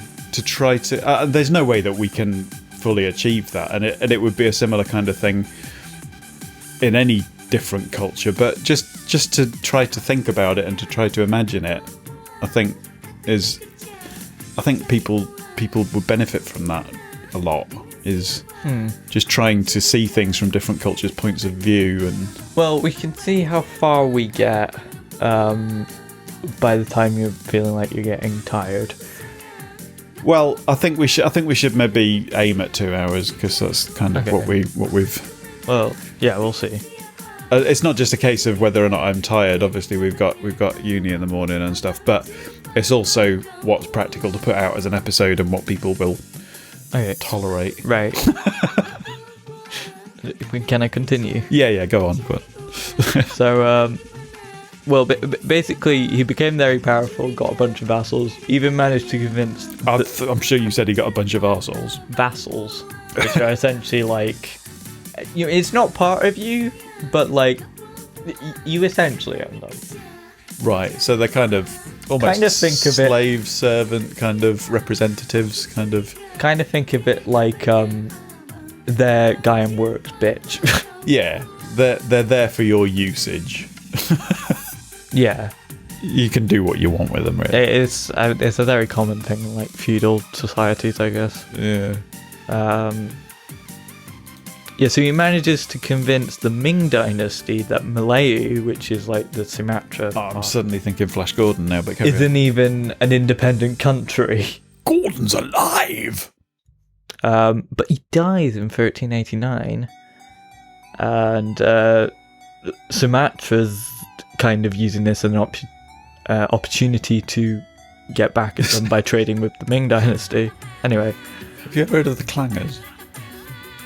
Yes. Sorry, carry on. Right. Here comes where the Muslims come in. Oh, careful what I say now. So they've been trading for a while now, since the 11th century, and but they start to pick up a bit in the 13th century. As have they been colonized by anyone yet? Not really. They've just been kind of... a bunch of people have been trading. Yeah, they've been using them as distributors and kind of... Culturally colonizing in a way, but... Yeah, but not... That's a two-way thing. Yeah. But yeah, a king's tomb was inscribed entirely in Arabic, suggests that this one in particular was Muslim. Yeah. Mm-hmm. And then... a sort of city. Hang on.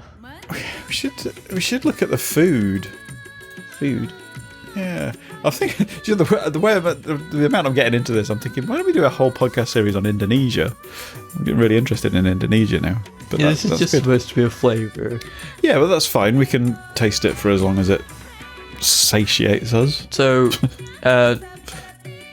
Muslims begin to set up little trading centres, including Sumatra Pasai, which gets wealthy off of like timber and gold and shit, and they become harbour kingdoms, and these sort of stay for a while as princes that just sort of have influence in Indonesia. They never gain full control until like the modern age, but they just have a lot of influence and sort of occasionally do stuff with local politics.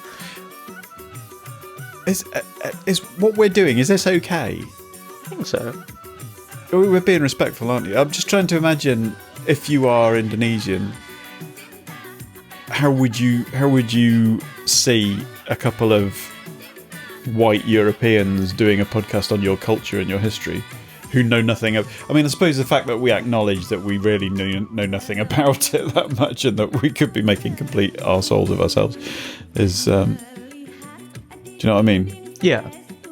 Okay, so...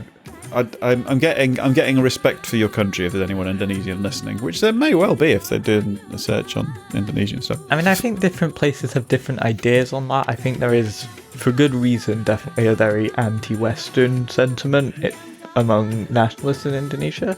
Right. So would they be against people from other cultures trying to find out about their culture? I don't know, but certainly against being westernized. Oh yeah, I mean, I wouldn't want to find out any of this stuff about a country in order to change their culture. There'd be no point. But if we do a part 2 on this, we might not get to it in this part. But there's an interesting thing about a British person who, at one point, ran it when the Dutch weren't having a very good time. Right. Who was actually very interested in Indonesian culture and seemed okay as far as they go. I mean, it's still not great, but anyway, I'll finish off this early history bit. Okay.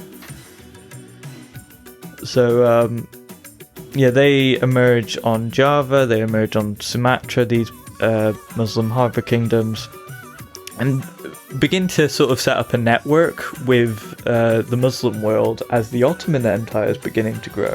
That's centred on Turkey, is it? Ottoman Empire, Turkey, Greece, kind of? Yeah, thereabouts. It was quite big at one point. It was actually quite big until World War One, actually. Yeah. And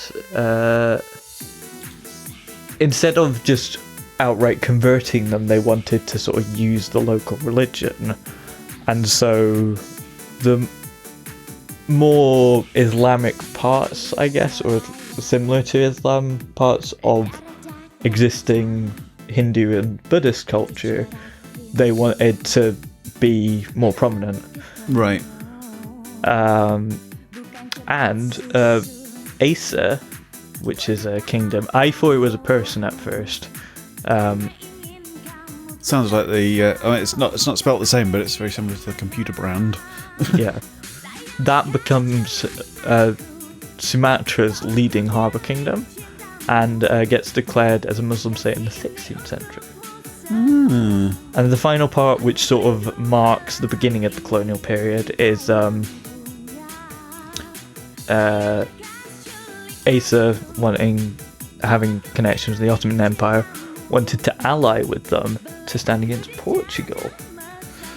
Oh dear, colonialism. And Portugal conquers Malacca, which I don't think is actually in Indonesia, but it's in that Malaysian peninsula. It's very close to Sumatra. In 1511. See, this is really interesting because I mean, part of me's now thinking about what I mean. I suppose a lot of what happens in history seems inevitable with hindsight, but I wonder what would have become of Indonesia if it hadn't been colonized. And this whole obsession with European colonialism, just I wonder whether or not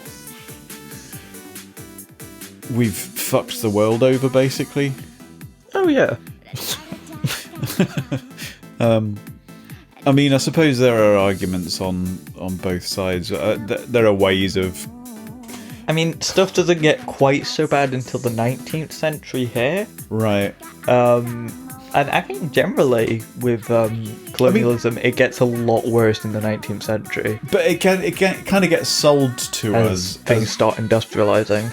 In the Western nations, it gets sold to us as almost like we went and kind of saved them and developed them, as it were, and yeah, but they seem to have that. They seem to have it pretty sorted before. Up to this point, they seem to have had a pretty good idea that they knew what they were doing. You got to hold it relative to what other places were still doing at this time. It's sort of 1511. This was before Mary, Queen of Scots. Yeah. Well, that's what I was still thinking. Some of that beheading stuff that people. we're talking about. This was this was around the sort of when the Doomsday Book was going on here, you know, and it's like, I don't know. I don't want to be like sort of ultra down on our own cultural heritage and history. It's just, it's important to have perspective. Yeah. Because largely, like racist influences on history education make it seem like we're head and shoulders above everyone else, when it's like China had like gunpowder figured out centuries before Europe. Yeah, it's and the compass. It's about redressing the balance, isn't it? It's about, because there is inherent in our cultural learning, it has been this kind of very egotistical, self-centered. There's evidence we are the best. You know, even in the name Great Britain, it's part of the basis of the Enlightenment, which is on like Descartes' theories, and Ethiopian philosopher was thinking of about a century before him. You know, I mean, I'm not trying to bash our own country any more than it really deserves. It's just kind of we do need to sort of redress the balance a bit, don't we? It's kind of we're not the be all and end all. I think that's becoming apparent, but there seems to be a nationalist fight back against that in a lot of different countries, actually. Do you want me to continue? Well, do you want to start a new song before I begin on the colonial period? And do you want me to continue on the colonial period? I don't know. I definitely think part 2 is going to be a thing for this. Okay. Should we? Do you think? I mean, we'll probably spend quite a bit of time establishing the format and everything this time. That won't necessarily be done every time, but we might spend a bit longer on the news next time. Maybe, I don't know. Because normally we do at least sort of half an hour on the news, don't we? And then we get into the subject. But I was really eager to get into it today. Okay. But I would like to do the rest of what you've researched in as much detail, probably, because it is interesting. I'll just sort of see. Should I try and get up to 1800 in this? Do you think there's enough after that to fill an episode with? Yeah, because that's where a lot of the more interesting parts of colonialism and the modern period come in. Okay, right, okay. Well, in that case, do you want me to do another bit of music then before we move into colonialism? Okay, so we'll just stop the dang dut, which I was very much enjoying. I might go and stick some of this on my playlist. So we're now moving into Keroncong. Now, this originated in the Tugu village of Jakarta. Jakarta's the capital city, isn't it? Oh, the Tugu village of Jakarta. So is Jakarta just a city, or is it an island? Jakarta's a city. So there was a Tugu village. Anyway, it's both a genre of music and an instrument. So it's kind of named after the instrument. Is it possibly that it's like a village in the same way, like that you might call something a village in New York? Yeah, maybe. Yeah. But it's a similar instrument to a ukulele. It's said to have been inspired by Portuguese music fado, and is popular in Java. Usually played with the help of very relevant to the part we've just got to. Usually played with the help of a krong, which is the instrument, a flute, a violin, a cello, and melody guitar. Apparently, during the early 19th century, it evolved into ballroom dance music such as Keroncong Cha-Cha, Keroncong Tango, and Keroncong Foxtrot for the middle class, and is now considered as one of the oldest Indonesian folk music.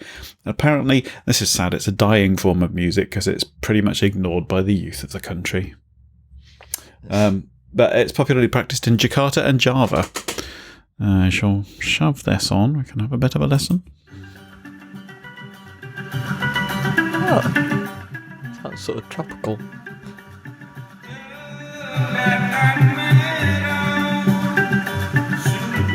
I feel like this could be on like a travel video. Yeah. You can definitely hear the Indian influence there. And the Arabic influence. Yeah. Wow, the video that goes along with that is really nice. Yeah, I want to go to Java now. Oh, it's a beautiful place. Yeah, it looks like it. I mean, the tropical areas in particular are very nice naturally because it's just home to a lot of biodiversity. Yeah.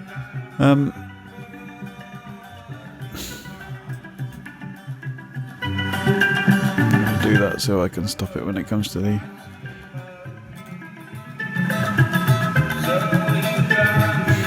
Can I do that so that we can see? I'm just resizing Windows.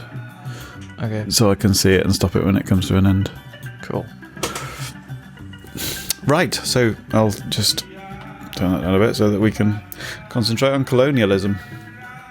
Right, so I did say how they just sort of had soft power in terms of setting up like trading kingdoms.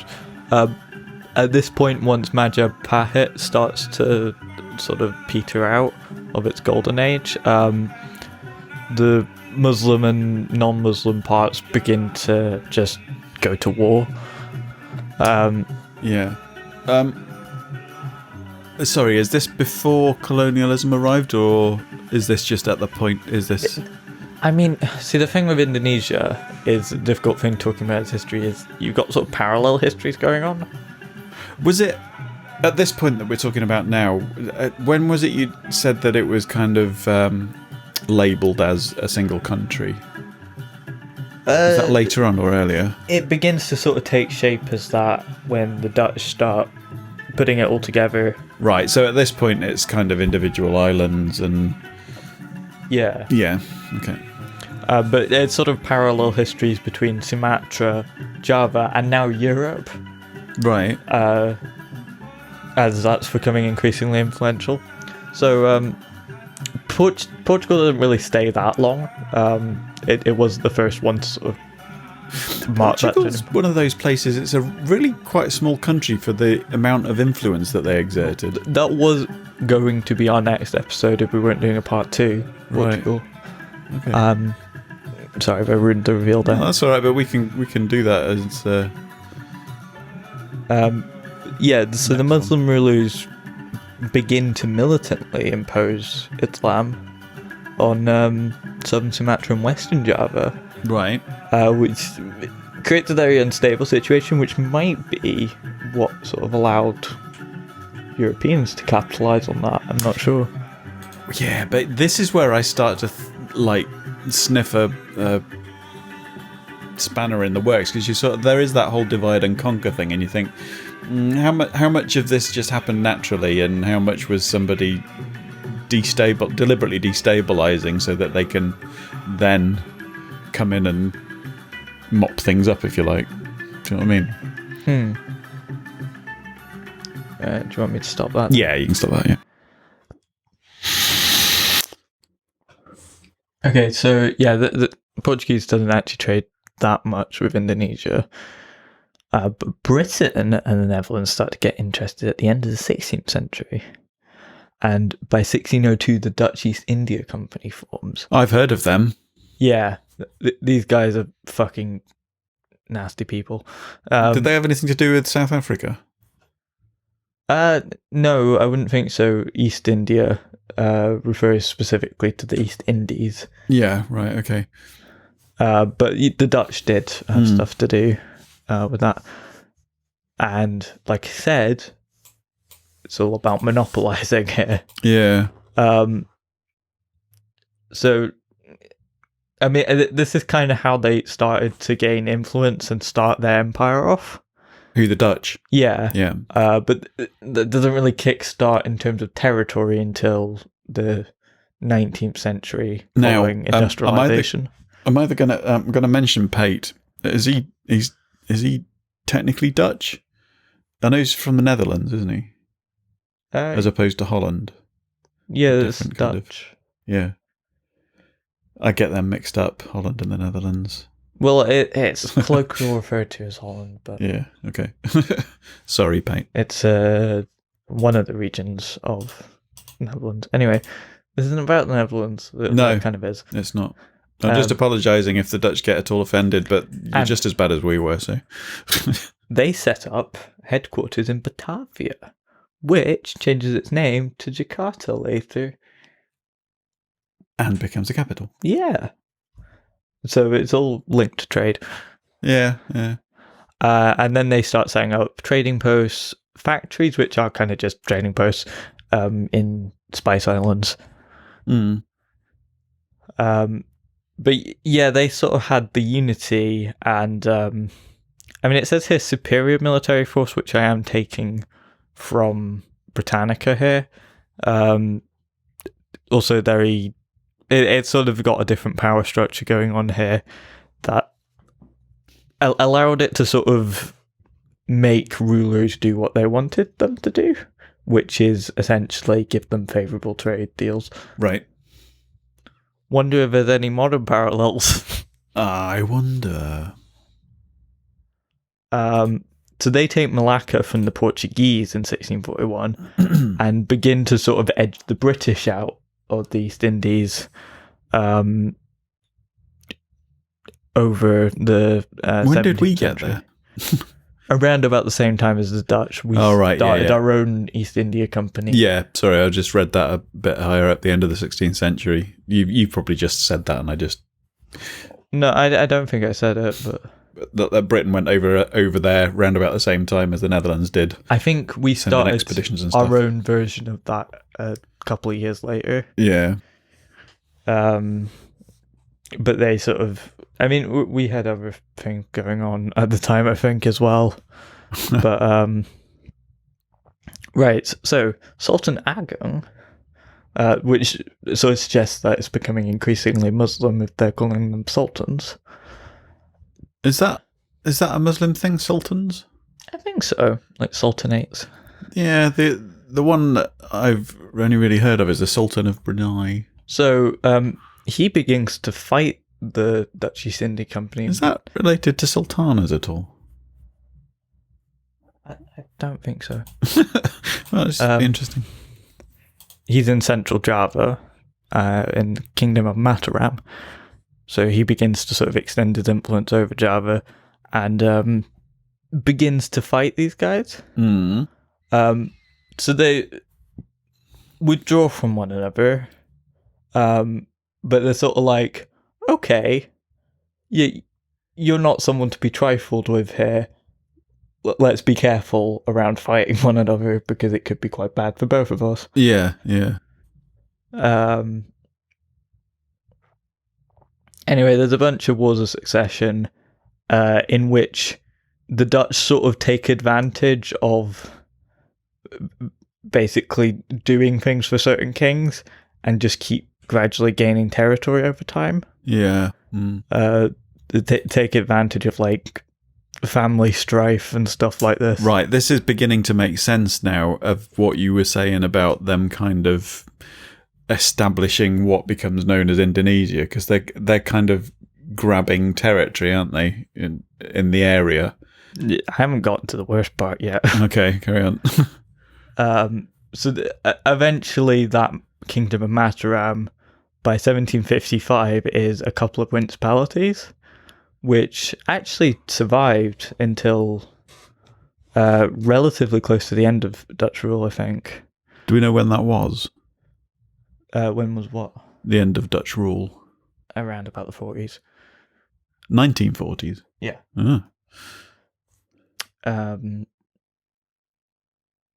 So, yeah, over the 17th century, start gaining footholds in Sumatra as well. Like I say, interfering in local politics in favour of certain people. Yeah. Keep just slowly gaining territory, slowly gaining trade. And kind of sort of infiltrated their power structures. As you do. I mean, it does all seem very kind of similar to the sorts of things that you see going on in corporate realms now. It was a mega corporation. Yeah. I mean, it worked in favour of the Dutch government, but it was a mega corporation.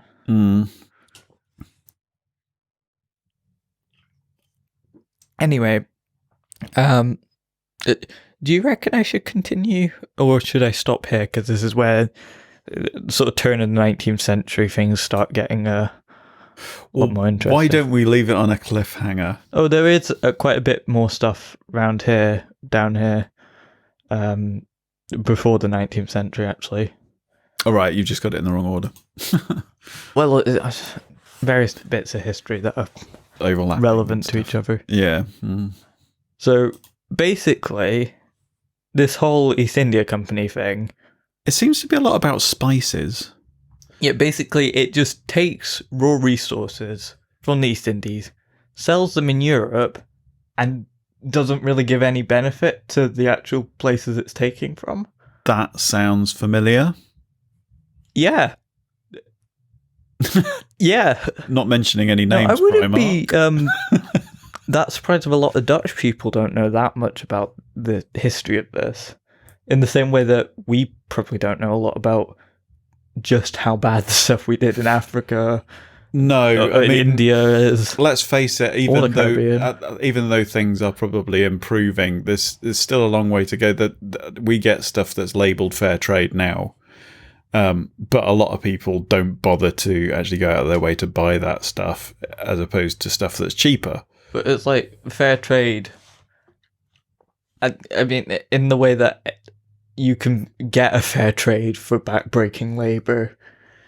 Well, that's the whole point, though, of the fair trade market. It's a proprietary trademark that they actually go and check these places out and make sure that they are getting a fair deal at the other end, the workers and all of that. So that's relative to other conditions, though. Yeah, yeah. But you can argue even that they're exploiting them. But even that, as I say, a lot of people will just go for the cheaper one rather than get the one that's marginally better for the workers. So at some point in the 18th century, the East India Company begins to sort of fall apart under smuggling. And at the same time, the French Revolution was, and Napoleon's going on in Europe. Yeah. So Netherlands gets taken over. It actually falls, and 1795 it gets renamed the Batavian Republic. In 1799, what gets renamed the Batavian Republic? The Dutch East India Company's holdings in Indonesia. Right. Okay. Because it's centered around Batavia, their headquarters. Yeah, yeah. And where is Batavia? Well, it's Jakarta now. It's on Java. Okay, yep, yep. And 1799, Dutch government terminates the Dutch East India Company. So this is when, like, a corporation, not even the Dutch government, was doing all the bad shit. Now that the Dutch government's gonna begin to get officially involved once they get rid of Napoleon, things get a lot worse. Just to clarify, the Dutch government that terminate the Dutch East India Company are actually, I mean, technically they're still the Dutch government, but they are now basically in the same way that we were that England was conquered by the Normans. Essentially, it's the French that have taken over. Yeah, I guess Napoleon basically takes over it. Yeah, yeah. And it goes through a couple of renamings to the Commonwealth of Batavia and then the Kingdom of Holland. Right. And then Napoleon's general, Herman William Daendels, becomes Governor General. Anyway, we're not. This is just the Dutch background, isn't it? We're talking about Indonesia, but we still haven't got to the point where it's actually been formed. No, that comes quite late. Yeah, yeah. As we'll find, probably a lot of previous colonial holdings, that kind of the only reason that these disparate groups have been thrown together is to... I've got a feeling that, I don't know, we'll maybe see this. We'll maybe see a pattern emerging, because this is, on the surface of it, you'd think this is a geographical, cultural kind of thing. Cultural, yes, but it's as much historical as anything, isn't it? And it would be interesting to see what kind of pattern emerges as to the countries that we look at when they actually emerged when they kind of became the country that they are. And like you said, if at any time during our podcast new countries form or disappear, it'll be really interesting. I think to get rid of that notion that a nation is a permanent kind of fixture is probably a good thing. I've enjoyed this so far. Okay, are you wanting to do a part 2 then? I think we should, yeah. Okay. Because otherwise we are going to be here for like 4 or 5 hours otherwise. Well, I'm speeding up a bit, but is that sacrificing content for quality? Or quality for content? The reason that I want to stop here is this is where the discussion gets quite interesting. Right. Okay. 19th century and particularly early 20th century, there's some interesting moves right. by the Dutch government, but also by Indonesian government. And there'll be sort of a contrast, I think, of what the Indonesian nationalists did and, like, does that outweigh what the Dutch colonialists did? And as with all of these podcasts in this series, we should remind everyone that we are coming at this from the perspective of, what are we? Privileged white Europeans. Yeah, essentially. I mean, privileged in some ways, definitely. Yeah. So if we disrespect you in any way, it's not intentional. Please do feel free to get in touch and put us right. Please be kind to us. We're trying to do our best to do you justice. But I've got a good feeling about this. Right. So, how do we finish off an episode? Oh, we were gonna do the national anthem.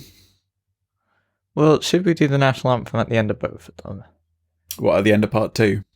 Or at the end of both episodes? At the end of both episodes. Okay. So we got up to Krong Kong here.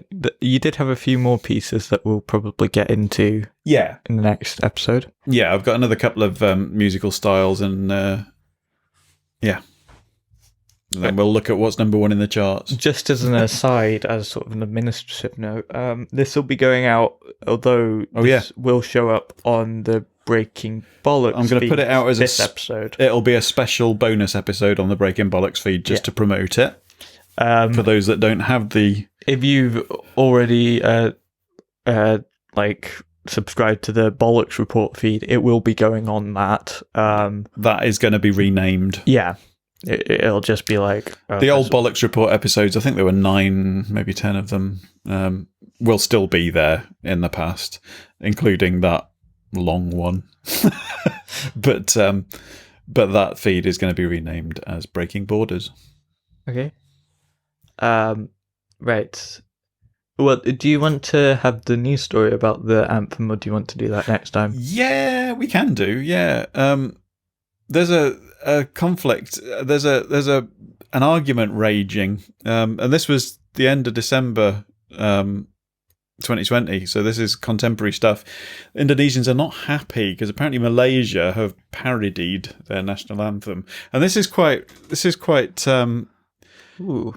I think that might be more interesting to do at the end of the next episode. Yeah. Because we'll maybe do that, because it'd be more up to date, wouldn't it? It'd be more relevant. There's a little bit of a rivalry there. Yeah, I can see that from reading this. Indonesia and Malaysia. Yeah. Which we'll save that then. Sukarno, I think it was, the modern founder, gets very annoyed at them. But anyway, it is quite a nasty piss take. But we'll get into the details of that. All right. So here is the actual Indonesian anthem, and we will do our local version, afterbirth after that. Called Indonesia. So before we put the national anthem on, should we say goodbye and say thank you for joining us on part 1 of Indonesia, and we'll see you for a bit of afterbirth after the national anthem. All right. Oh yeah, is this our outro? Yeah, we're doing our outro now. When I say afterbirth, for anyone who's joining us for Breaking Borders for the first time, that's just what we call the bit that comes after the ending when we go even more unprofessional than we already are. And you can't be asked to edit it. Yeah, that's the one. Anyhow. So we'll see you in part 2. Yeah. Yes, here's the... See if we can remember. Sandaya? No, I can't remember. I have been. You have been. I'll look it up. We're going to try and say goodbye in Indonesian. Probably fail miserably, but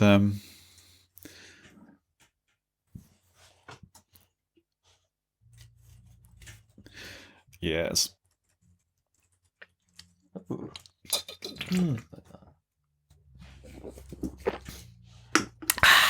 Stella.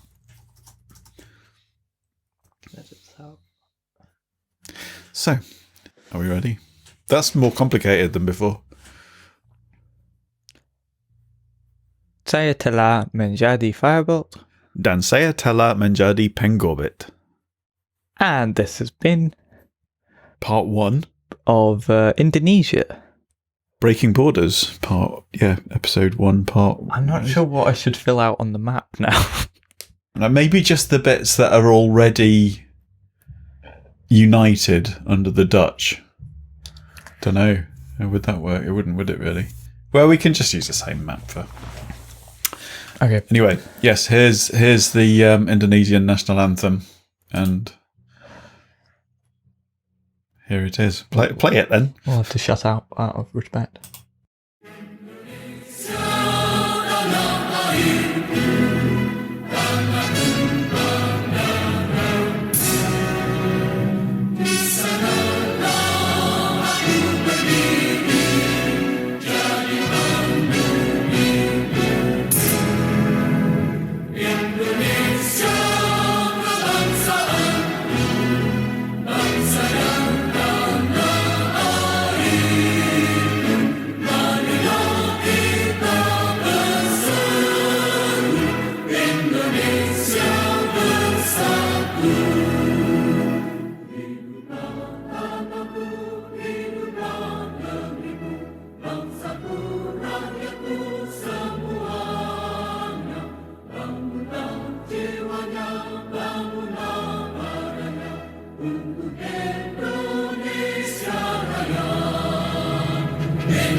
Well, there we go then.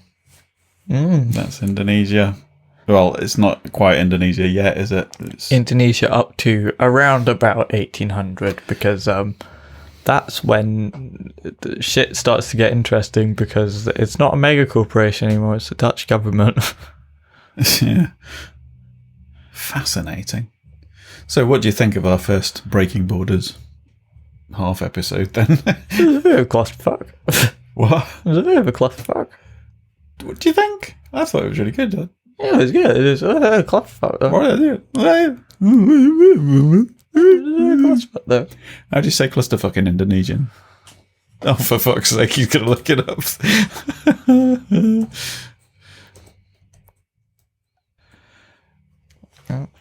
You can't spell cluster. Can you spell? Oh, there was something. It's Malay, but clusterfuck's one word. Yeah, but it's Malay, but vagina in Malay is faraj. Yeah. It's Maybe you should make it 2 separate words and it'll come up as... Yeah, well, that's what I was thinking. It was cluster apan. So apan in Indonesian is fuck sorry, Indonesia. Or Well, how is cluster gugus and clusterfuck is cluster apan? oh, it just comes up. Cluster apan means what cluster? Maybe there's no Indonesian translation for clusterfuck. Brain sec. So, maybe. Oh, hang on. The translations of verb. Besetubu means fuck, copulate, bugger, screw, shag, or sleep with. Mengangkuk means fuck, screw, copulate, and bugger. We're going to finish off every episode with looking up swear words in the language of the country that we've just done. probably. Maybe that's going to be really difficult. Maybe this is because there are 700 languages. Anyway, I think we should stop because I really need 700 a words piss. for fuck. Yeah, but they say we have a lot of words for rain. I'm going to stop recording now because I'm desperate for a piss. Okay, we might show the map at this point on the YouTube. I'm not sure. Well, it's probably been on since the flag. Oh, okay. Because, I mean, we're not that interesting to look at, are we? Oh, okay. This podcast is part of the After Dark Podcast Network.